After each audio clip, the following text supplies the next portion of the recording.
argentina, con mentalidad, al profesor no le gusta, con mentalidad también argentina.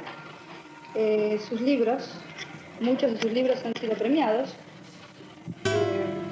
Su última novela, Alrededor de la jaula, obtuvo el premio de la Universidad Veracruzana de México. Bueno, también un cuento, La causa, que obtuvo mención especial en un concurso que realizó la revista Life. Otro libro de cuentos, Todos los veranos, también premiado, obtuvo el premio municipal, si mal no recuerdo. Sí, segundo premio municipal. Otro libro también de cuentos, con otra gente. Y bueno. ¿Se acabó? ¿Se acabó?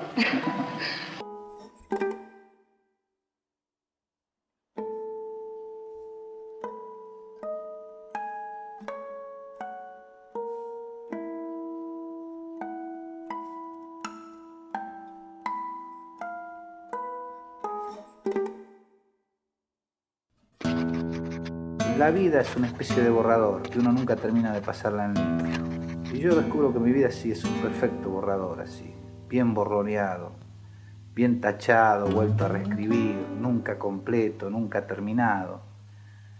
Y todo eso supongo me ha creado un sedimento de frustración o de tristeza.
¿Ves, Andrés?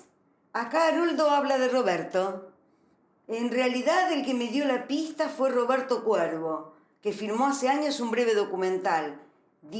Mencionó la isla Paulino mientras corríamos en mi Renault sobre Avenida del Tejar y yo pregunté, alejado, ¿qué isla es esa Paulina? Y él corrigió, Paulino.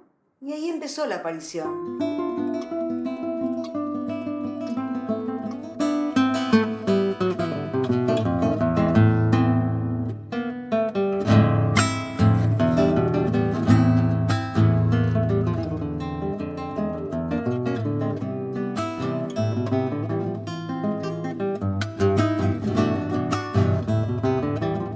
Nací en Chacabuco, la tierra de Haroldo.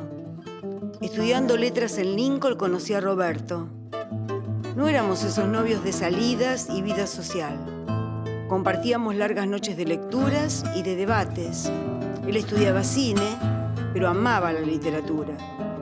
Roberto quedó totalmente enamorado de la personalidad de Haroldo. Campechano, generoso en la amistad, sencillo, alejado de la soberbia que suelen tener los escritores con prestigio. Entonces decide terminar su carrera con un documental que retrate a este escritor, que le muestre al mundo que una personalidad ya reconocida a nivel internacional puede permanecer humano, con costumbres simples, pescar, el campo, el río, los amigos, la familia. Haroldo acepta, y más aún, lo hace partícipe de sus trabajos en crisis. Así nace Retrato humano de un escritor.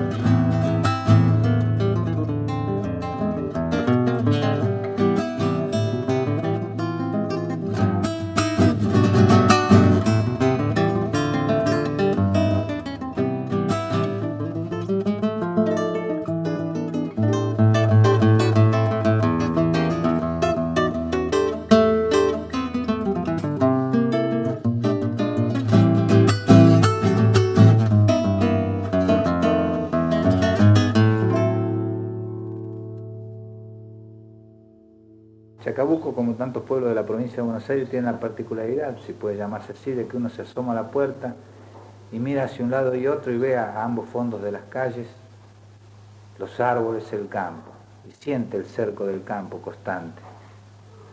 Eso se siente evidentemente en Chacabuco, apenas uno da hace un par de cuadras está en el campo.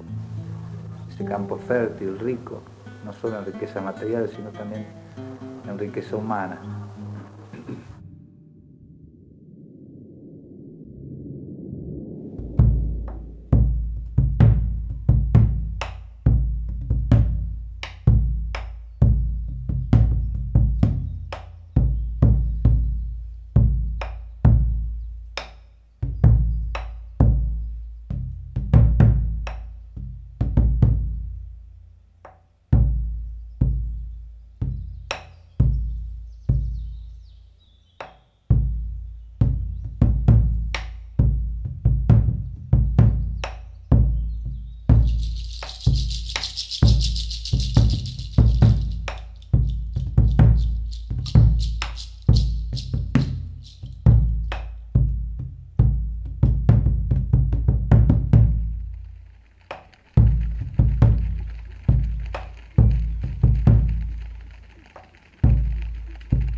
Junto con mi viejo, que era vendedor ambulante, concretamente era tendero ambulante.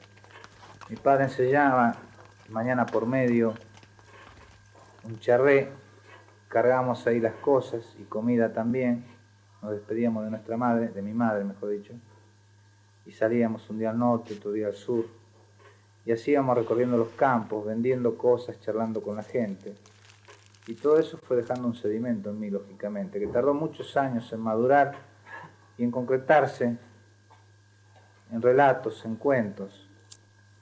Aunque de todas maneras en casi todas mis novelas siempre hay algún personaje que tiene su origen o su fuente en Chacabuco.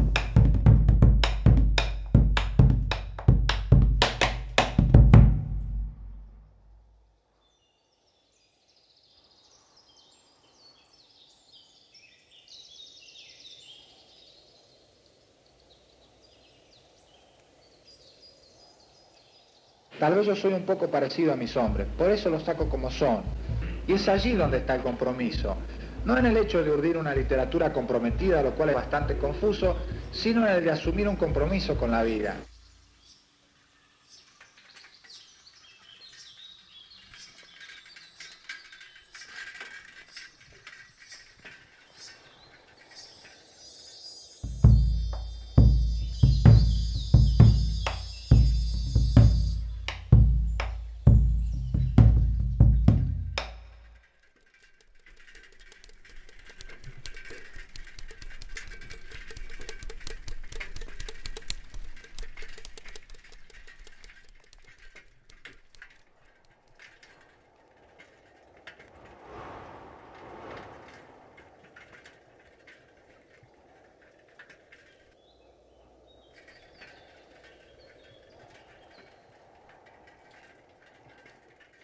Bueno, hablar de Chacabuco es un poco hablar de mi infancia.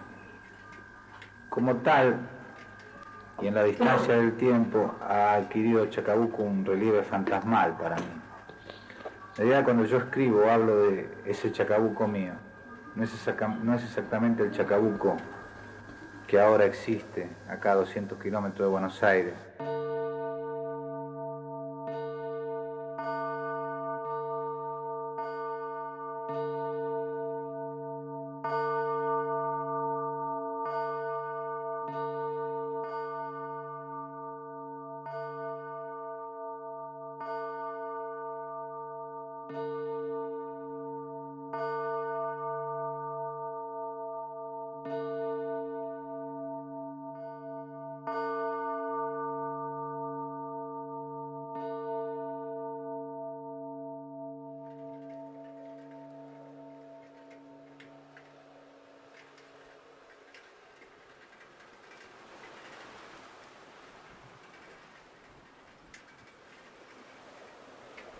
Para mí Chacabuco es aquel pueblito que relato, describo y en cierta medida recupero, aunque lo invento bastante, en la balada del Álamo Carolina.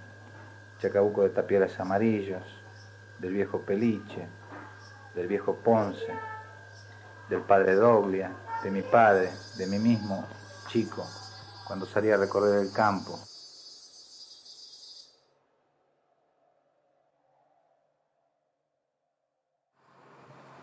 Sucedió cuando Haroldo Conti venía muy seguido a Chacabuco.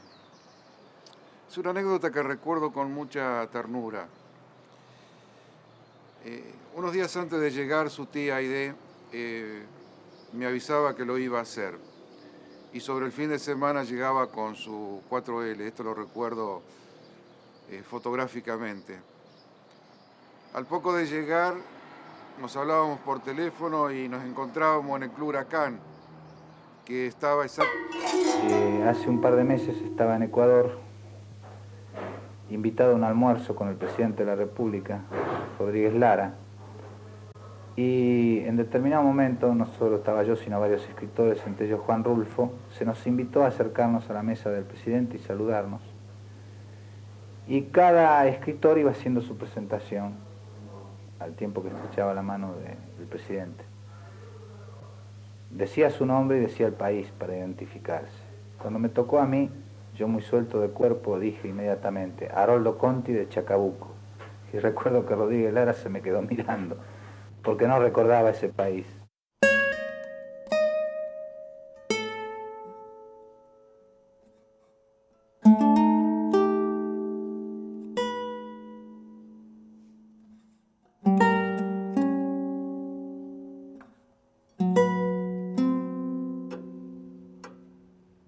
¿Qué es para vos el amor? ¿Podrías definirlo? No podría definirlo, creo. Pero creo que el verdadero amor está rodeado de tristeza. Siempre lo dije, aunque no sé muy bien por qué. El verdadero amor está rodeado de tristeza. Es breve, es intenso, se muere.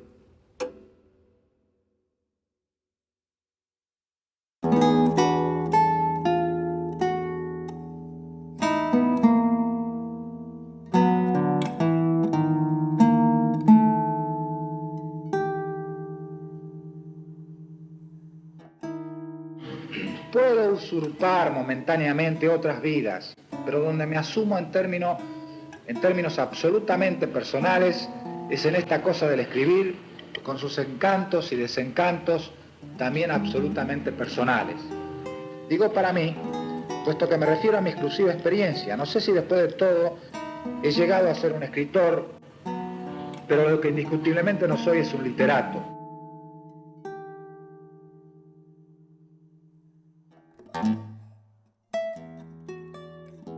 Por ese tiempo no conocía a ningún escritor y creo que desde entonces, cuando me resultaban tan lejanos, comprendí que no hay nada mejor que esa lejanía para participar de sus mundos.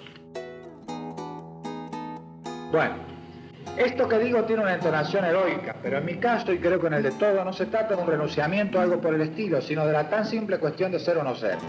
Aceptar todo aquello equivale a renunciar a mí mismo. Entre la literatura y la vida elijo la vida. Con la vida rescato la literatura, pero aunque no fuera así, la elegiría de todas maneras. A mí lo que me trabaja y es el secreto del libro, creo, y de todo lo que yo escribí es esto. La constante pérdida de cosas. ¿Te das cuenta? La constante pérdida de vida, llamémosle. Eso es lo que más me duele a mí, lo que más me duele. De repente sentir que esto que estoy haciendo ahora no lo voy a hacer más.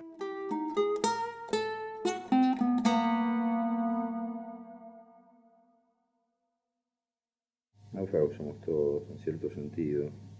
En cierto sentido estamos todos aferrados a alguna madera que nos lleva a la deriva por ahí. Pero la cosa está en saber qué es lo que uno hace con su naufragio, ¿no?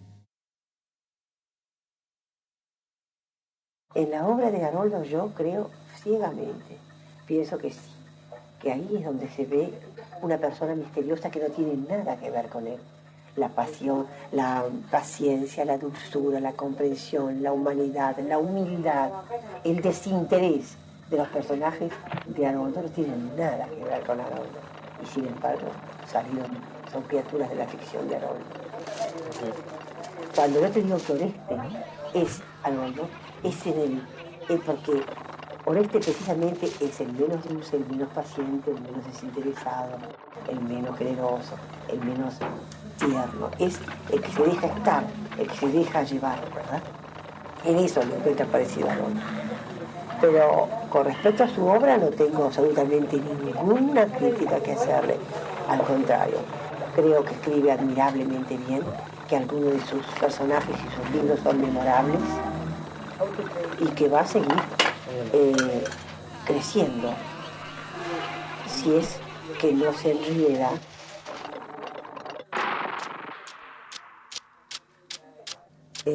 no hay que mitificar a la gente ni inventarle una cosa que no es. Haroldo es un hombre que le gustaba vivir bien, tenía una espléndida quinta ahí en Torcuato, tenía un barco, tenía una preciosa isla. Tiene.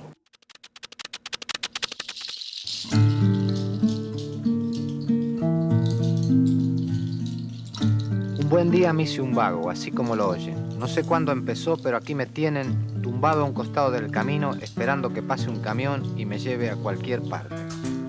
Ustedes deben haber visto un tipo de esos desde la ventanilla de un ómnibus o del tren. Pues yo soy uno de esos exactamente y puedo asegurarles que me siento muy a gusto. Cualquiera de ustedes diría que solamente al último de los hombres se les puede ocurrir tal cosa. Soy el último de los hombres. También eso. Lo que posiblemente a nadie se le pase por la cabeza es que alguien pueda ser feliz justamente siendo el último de los hombres. Me preguntaba sencillamente cuánto empezó. Este es un hábito que me queda de la otra vida, es decir, la vida de ustedes, porque ¿qué puede importarle a un verdadero vago cómo y cuándo empezó cualquier cosa? El día que se me quite esta costumbre habré alcanzado la perfección, pero comprenderán ustedes que no puedo proponérmelo porque ante todo un vago no se propone nada, de manera que lo mejor es dejar así las cosas.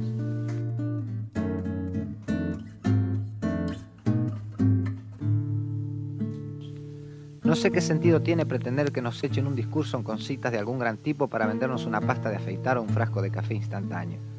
Las cosas hay que tomarlas como son. Quiero decir que las cosas están llenas de vida, o por lo menos muertas o vivas en la medida que nosotros estamos muertos o vivos, y que mis zapatos tienen algo que decirme con solo que les preste un poco de atención, que es lo que hago justamente cuando no sé para dónde tirar el primer paso. La vida decide por uno las más de las veces y todo lo que le queda por hacer es preguntarse un tiempo después cómo y cuándo empezó lo que sea. Yo sé que entre ustedes hay muchos que esperan el día, que quisieran sacudirle un puntapié a la vieja o al jefe o al primer botón que se les cruza en el camino, y por eso me permito un consejo. No hagan nada de eso.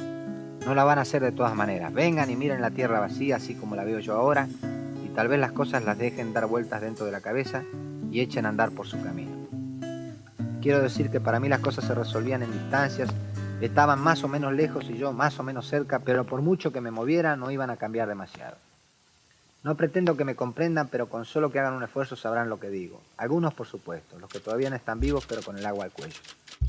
Solamente les digo esto, no tengo nada, de manera que tampoco tengo de qué preocuparme. Lo poco que recuerdo en los términos de ustedes lo recuerdo como si fuera de otro, y si miro para adelante, pues sencillamente no espero nada, lo cual es la mejor manera de estar preparado para lo que sea.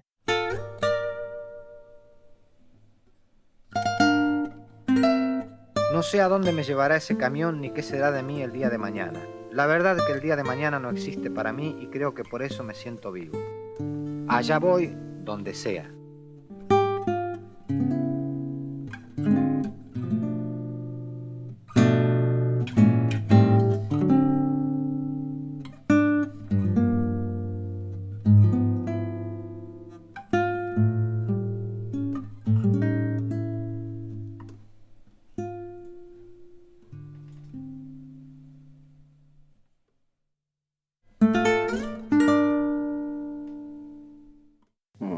Pienso que Haroldo no es un alma jesuítica, yo tampoco, sino que hay un trasfondo místico que quedó vivo, ¿sabes? Y que en el caso de Haroldo se manifiesta en la relación que él tiene con la naturaleza, y en mí también, con la naturaleza y con los demás hombres, es decir, la naturaleza y la sociedad. En los dos se manifiesta de maneras muy semejantes, ¿no? En el contacto solidario con los otros, la capacidad de sentir el drama de los demás como propio, que es una forma de comunión, es una manera de la comunión, y en la otra comunión necesaria y posible para los dos, que es la que se da con los árboles, los ríos, el ruido del mar, las playas inmensas y solitarias, la naturaleza, ¿no? Participar en las tristezas ajenas y tratar de mejorar la vida de los otros, ¿no? De los humillados, de los explotados de esta tierra.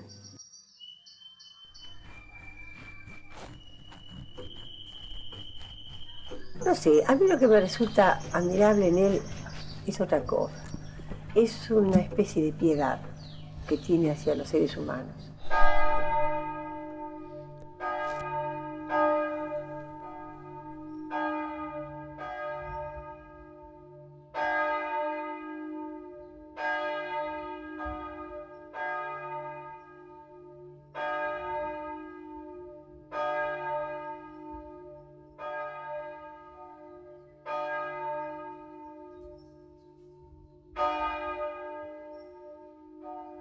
En realidad empecé a escribir de bastante, no joven, sino chico directamente. Yo estaba en un colegio de pupilos de salesianos, curas salesianos, y ahí se tenía por costumbre, como no se daba cine, el cine se consideraba algo pecaminoso, creo en el fondo, que era esa la cuestión. Ver cine para nosotros era una notable novedad. Entonces hacía teatro los domingos, o bien teatro, o bien y más frecuentemente títeres. Entonces yo me puse a escribir, no solo a actuar o a mover los muñecos, a hacer títeres, sino que me puse a escribir los libretos.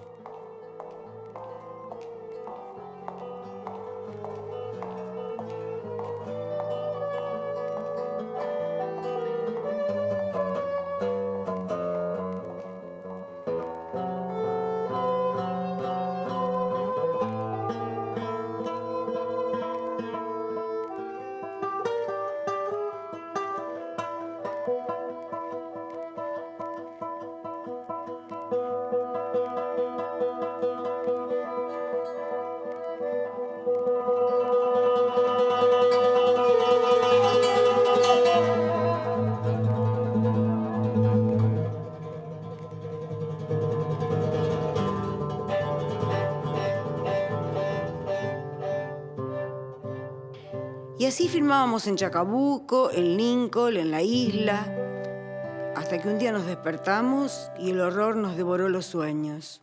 Haroldo había desaparecido. Inútil fue buscar quien pidiera por él.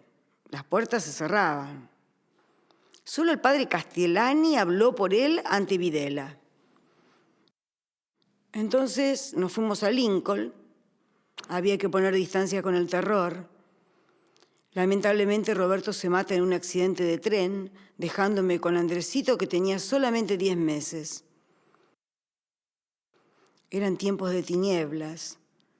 Mis suegros sentían pánico. Entonces recordé las palabras de Roberto. Vos sabés, Cristina, que a esto hay que cuidarlo. Es un documento importantísimo para la historia de la literatura. Y eso hice. Les mentí a mis suegros. Les dije que había quemado todo, pero la verdad, escondí todo en un ropero.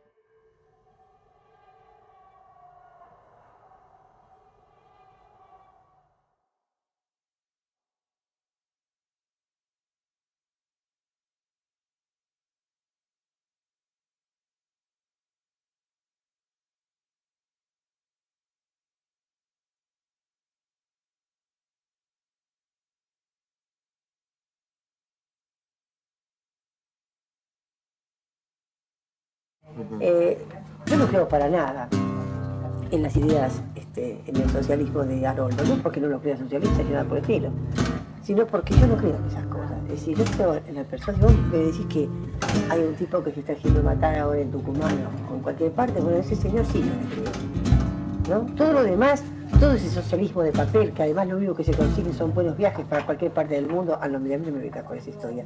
Yo ya soy grande para creer eso.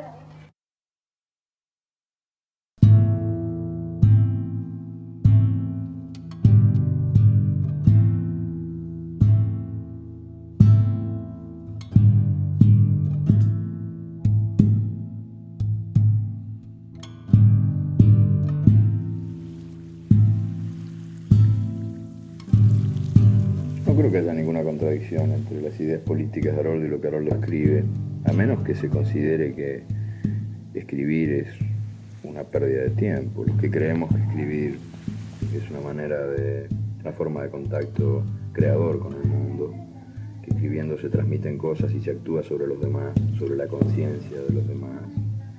Los que tenemos respeto por la palabra como oficio, consideramos que Haroldo cumple una función importante en este país desde la literatura para ayudar al proceso de cambio, a partir de sus desgarramientos íntimos, pero ¿de qué otra manera se puede?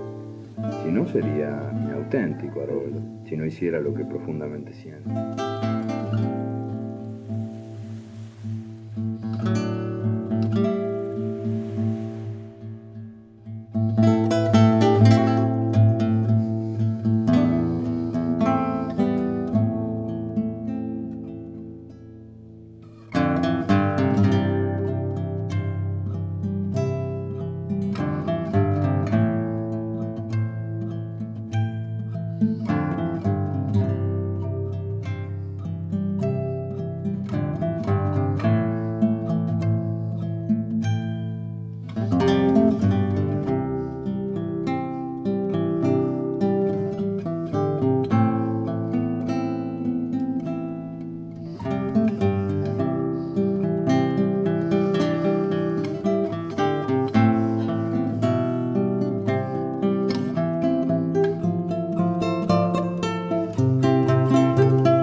Pero entiendan que si al escribir lo tomo como un consistir, al preguntar cómo escribo, en resumidas cuentas pregunto cómo o en qué consisto. Y todo lo que pretendo es que otros, la mayoría de los cuales no llegaré a conocer nunca, se vivan a partir de esa minúscula sucesión de signos que mientras alguien no los anima apenas son un trazo de tinta. Este es el único interés que tiene para mí la literatura. Parece que estamos condenados a llegar tarde. Así, por ejemplo, nos sustituyamos por un tango literario y convencional, sin espontaneidad de formas y de dudosa sinceridad, aparece 20 o 30 años después del tango vivo y popular. En la misma medida somos peronistas 10 o 15 años después. No me sorprendería que dentro de otros 10 o 15 participemos de mesas redondas y simposios sobre Palito Ortega o Claudio Caramelo, y que poetas con cara de catecúmenos canten despeinadas o te estás poniendo negra. Me resulta cómico escuchar por Radio Nacional a un escritor con voz más bien de escritora hablando sobre Conturcio, de Caro, en el mismo estilo que si lo hicieran sobre la crítica de la razón pura. Lo que me resulta triste es que invariablemente el país se nos pase de largo. Hay algunos, por fin, tan alejados del todo que ubican sus personajes en el Renacimiento que si por él fuera se pasearía por la calle Florida con calzones y escarpines. Están, por supuesto, los escritores que simplemente no escriben. Aquellos, por ejemplo, que a través de la SADE obtuvieron un diploma de escritor y aparecen en cuanto homenaje, presentación, entrevista, mesa redonda, agravio, desagravio y anda por ahí. Son los que han hecho de la literatura una actividad social. O sea, ¿Haroldo no ataca con su literatura? No, rotundamente no. Eso es absolutamente exquisito. Y si ahora viene a decirme, a mí no me lo va a decir. Pero si empieza a decir que él representa, le voy a decir que miente. Él es un exquisito en su literatura. Por eso es completamente curioso que lo hayan aplaudido todos los alames que propician el famoso Compromiso.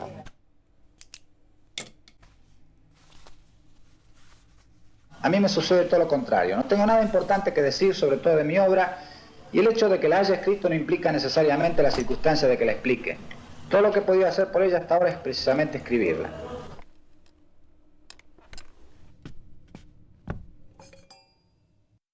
Haroldo, yo pienso que nos ayuda mucho a descubrir lo que somos y que en ese sentido contribuye, y de qué manera, ¿no?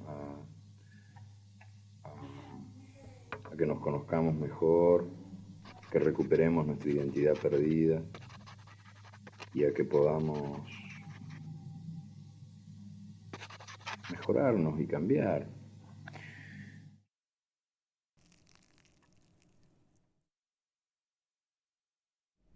Me complico con la gente, camino, corro, salto en medio de ella, dedico a un árbol todo el tiempo que se merece y presto la misma atención al maestro que me enseña que a mi perro cuando ladra. Bueno, es una perra en realidad, ¿no? A menudo mi perra tiene tanto que decirme que no tengo tiempo de escuchar al maestro.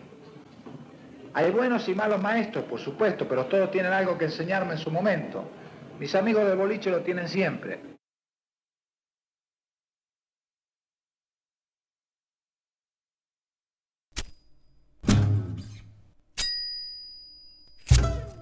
Yo creo que él es un hombre que ha quedado muy marcado por su experiencia de seminario. Eso, pero te lo digo sin temor a equivocarme. Yo creo que él sigue y morirá siendo un jesuita, clavado. Sí, creo que es un cura.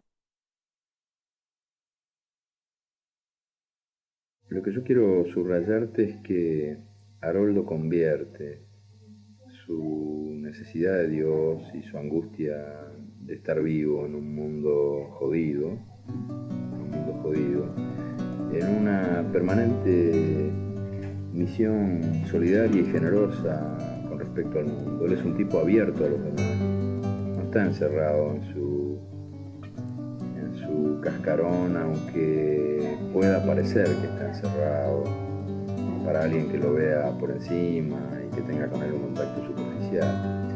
Quienes lo conocemos más profundamente sabemos que Haroldo es un hombre que depende mucho de los otros y que más que sus propias lastimaduras le duelen las lastimaduras de los demás, que es un tipo abierto y sensible a las heridas del mundo.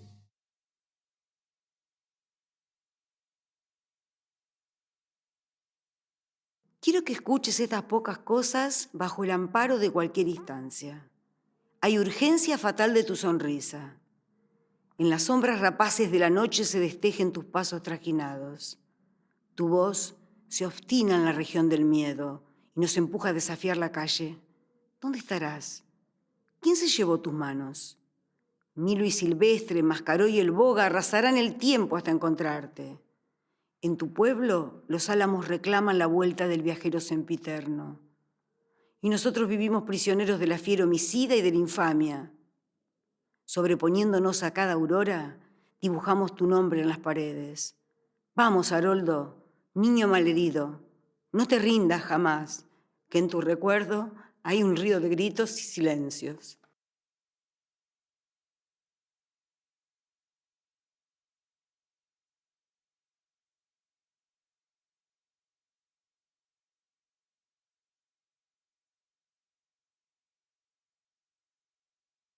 El sentido misional o el dramático que algunos le dan, en mi caso al menos no lo considero esencial.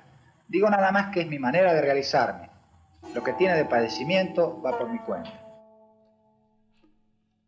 Hay una cosa que queda en el fondo del alma que no se apaga nunca, que es la fe o la necesidad de la fe, o el fuego o la nostalgia del fuego. A veces es la nostalgia de Dios más fuerte que la presencia de Dios. En mi caso lo que quedó es un agujero y la necesidad de llenarlo.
Les parecerá muy simple si digo que para mí escribir es evocar, pero no aludo, naturalmente, a esa amable literatura que va extrayendo del pasado plácidos y cariñosos recuerdos.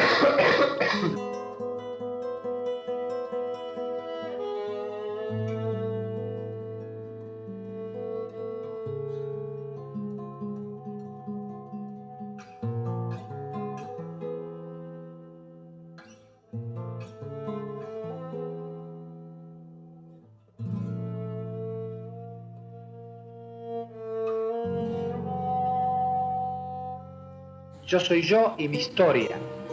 Y aún esto mismo es una distinción ideal. Como identidad yo soy mi historia. De manera que al evocarme no hago otra cosa que asumirme y rescatarme como persona, como individuo, como este exclusivo individuo con su exclusiva historia, que es lo único que puede dar testimonio de su existencia y que en definitiva no es otra cosa que su propia existencia. Y así, a través de mis personajes, soy yo el que me vivo. Me vivo en historias que fueron o pudieron ser. No importa su correspondencia efectiva en el tiempo, porque después de todo el tiempo sin nosotros, sin lo que nosotros proyectamos en él, no es más que un negro vacío, o mejor, simplemente nada.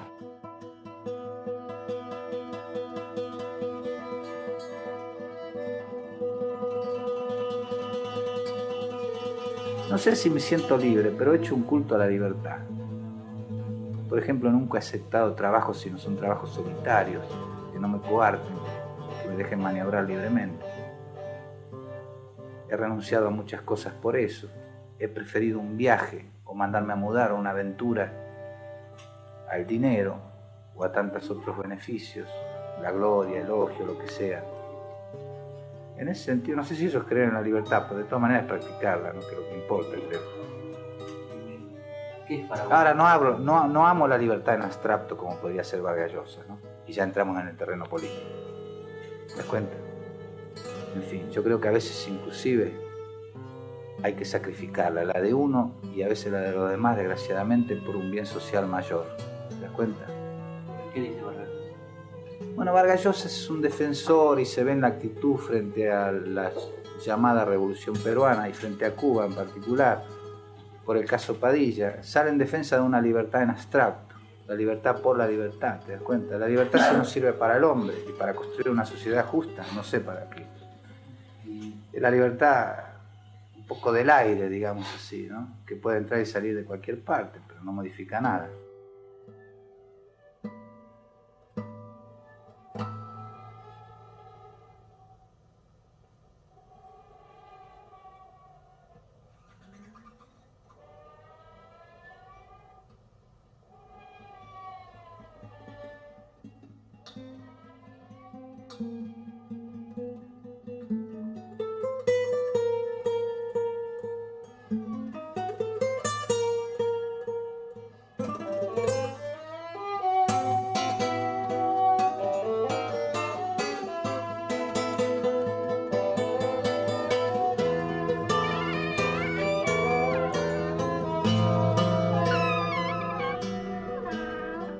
Para mí es una especie de fatalidad, y lo digo sin hacer literatura, o pretendiendo no hacerla. Es decir, yo lo repetí más de una vez, no me siento especialmente feliz cuando escribo, me cuesta escribir, me cuesta bárbaramente. Yo creo que para mí es una sustitución de la aventura a veces. Cómo no puedo viajar, cómo no puedo trepar a una montaña, cómo no puedo navegar, bueno, todo eso lo hago a través de la literatura. Pero también lo he dicho, y uno se va repitiendo, ya se va haciendo viejo, que como no he podido vivir un montón de vidas, las vivo a través de la literatura, con lo cual estoy diciendo más o menos lo mismo, ¿no? Asumo una serie de vidas que me fascinan a través de la literatura. Yo no puedo vivir nada más que la mía, por supuesto. Bastante contradictoria, bastante borrador, como dije recién. Entonces la vivo a través de la literatura. Pero le asigno, como decía Galeano en ese reportaje hace un rato que oíamos, le asigno ese valor. La literatura no tiene sentido para mí como mero ejercicio, como una exquisitez espiritual, no. En ese sentido hay tipos que me aventajan largamente.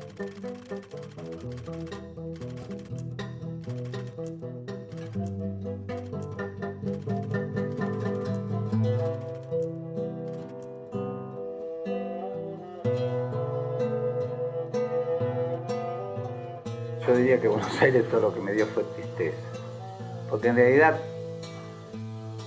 la mayor parte de mi historia, de esa rasposa historia, tan cargada de melancolías y tristezas, de fracasos y también de éxitos, porque no, se desarrolla en Buenos Aires. Este fue todo el escenario mío, en realidad. Me escapo de él muy a menudo a través de la literatura, me escapé con Sudeste. Con Alrededor de la Jaula también me escapé porque es un Buenos Aires marginal que transcurre en la costa.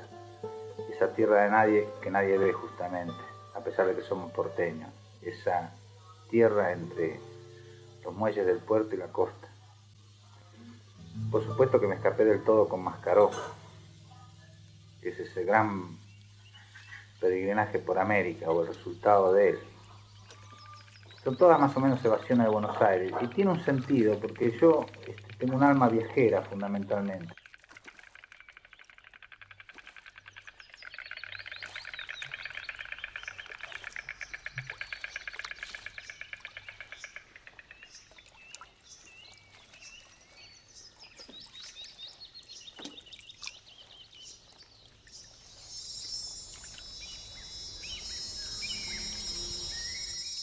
Cuando escribí Sudeste, mi primera novela, vivía prácticamente en las islas y aparte del hecho de empuñar una lapicera y sentarme frente a una hoja de papel, la historia salió de la gente y las cosas casi a mi pesar.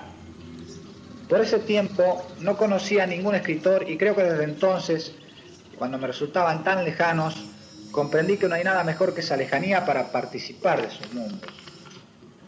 Lo que yo quería era una literatura que no se interpusiera entre uno y la vida, sino que fuera justamente un modo de conocerla y penetrarla mejor. Una literatura así es una tarea solitaria, dramática y lúdica al mismo tiempo, y sobre todo necesita de los vivos, no de los muertos.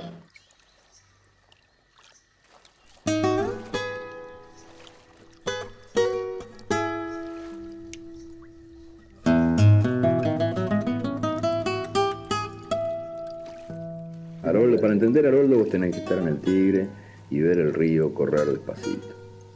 Ese es el ritmo de Haroldo, el ritmo del río. Verlo crecer con la marea cuando va subiendo de a poquito. Ver las relaciones que el río tiene, andando así lento por ahí con la luz del aire, con los árboles, con el suelo que moja. Ese es Haroldo.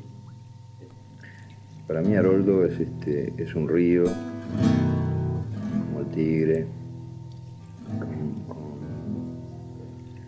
una especie de delta, con muchas vertientes, muchos arroyos y canales, que va abrazando islas, ¿no? Pienso que la literatura de Haroldo es una literatura que se dirige a la soledad de los demás y le da calor y la abraza, como el río abraza las islas a su paso.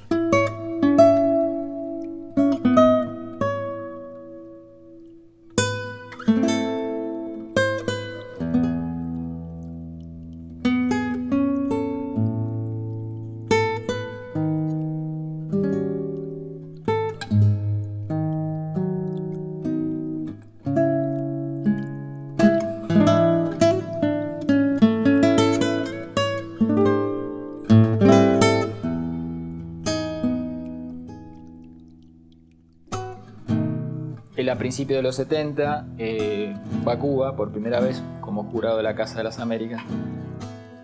Después en el 75 vuelve, pero ya por haber recibido el premio, ¿no?, de Casa de las Américas por la novela Mascaró. Y en ese primer viaje, yo como hijo no me olvido nunca, es el golpe, digamos, el mazazo, ¿no? Porque siempre él había tenido una tendencia al socialismo, y, digamos, también eligió esa orientación, digamos, como por la crítica hacia el peronismo, ¿no? Mi abuelo fue uno de los fundadores del peronismo en Chacabuco y tenían discusiones, ¿no?, que se adoraban. De toda esa tendencia que tenía, ve la revolución en concreto. Entonces dice, yo quiero esto, pensó, para mi país. Como lo pensaron muchos, ¿no? Y finalmente se plasma en una organización que tiene su orientación, ¿no?, que es el Partido Revolucionario de los Trabajadores, Ejército Revolucionario del Pueblo, a partir del año 70. Y bueno, esa admiración hacia el socialismo, hacia la Revolución Cubana, o sea, se traducido en una militancia orgánica, concreta, no quedó en la mera simpatía.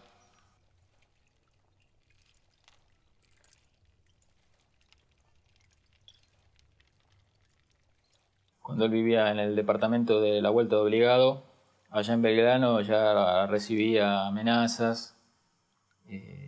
Y concretamente, ya antes y después del golpe, se lo dijeron explícitamente. Incluso mi tío, que ya en esa época era militar retirado, lo buscó mucho. Le dijo, mira, Haroldo, andate porque estás entre los primeros. Tenía información. Le ofreció, le digo, yo te acompaño a la puerta de la Embajada de Cuba, todo. O sea, él más que claro era. Pero bueno, él decidió correr la suerte. Se jugó por un proyecto y decidió correr la suerte de sus compañeros, ¿no? Pero él podría haber sido por la puerta grande, tranquilamente. Decidió quedarse y correr el riesgo.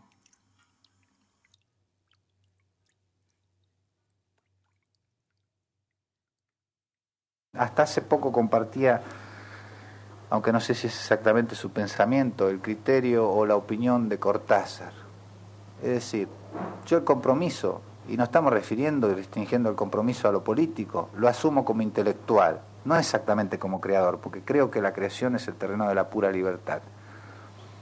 Entonces, el compromiso lo asumo como intelectual, es decir, en un plano más consciente. Yo no puedo comprometerme a escribir una novela justamente comprometida o política, con mensaje político. Pero sí me puedo comprometer, y debo hacerlo y estoy obligado a hacerlo, a firmar una solicitada, a clamar por los presos políticos, a rebelarme contra una injusticia, eso sí. Pero también estoy creyendo últimamente, en ese sentido es valiosa la conversación y la enseñanza de los compañeros. Creo que inclusive también se puede hacer una literatura comprometida, es decir, una literatura política, válida, perfectamente válida. Creo con Galeano que nuestra suprema obligación es hacer las cosas más bellas que las de los demás, sobre todo que lo que la puede hacer el adversario.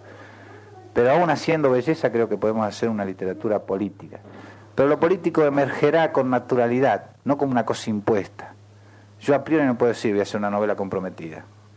Y de repente escribo una novela sobre el Delta y no parecen manifestaciones porque simplemente no hay multitudes en el Delta, ni siquiera hay población. Pero de todas maneras, si yo estoy muy metido, porque tengo que meterme en todos los temas que yo trato a fondo, si he vivido y mamado profundamente lo político, el drama político de mi país, de toda manera aún en esa soledad emergerá.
El tren salía a las 8 o tal vez a las 8:30. Recién 10 minutos antes se enganchaban la locomotora, pero de cualquier forma el tío se ponía nervioso una hora antes. Todos los del pueblo eran así.